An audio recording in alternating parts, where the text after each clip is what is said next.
The obvious and public lies of the Dems and the deep state piling up, and now too numerous and threatening for even the national left-wing media to ignore altogether.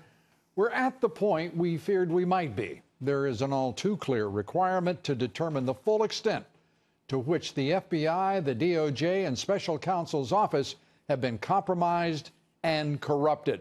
We've learned in the past 2 weeks that corruption is pervasive, it is deep, and it is determined. To me personally, it's sad that so far as we know that droves of rank-and-file special agents and attorneys at Justice and the FBI haven't stepped forward to reveal the extent of that corruption. Anti-Trump FBI officials Peter Strzok and Lisa Page in their text communications wrote of a, quote, secret society within the Justice Department and the FBI.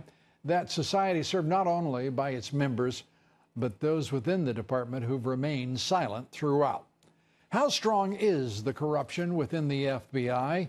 The FBI informed Congress that it lost 5 months of post-election text messages between the two colleagues and lovers.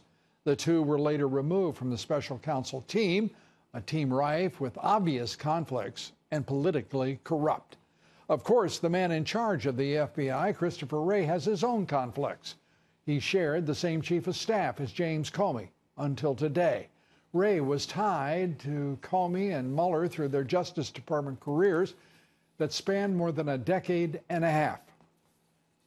Nonetheless, the White House today said the president has 100% confidence in Wray to make any necessary changes at the FBI.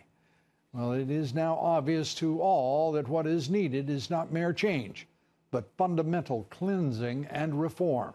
It's time to investigate the investigators and to hold the corrupt accountable. And the president, in my opinion, should appoint someone respected and honorable.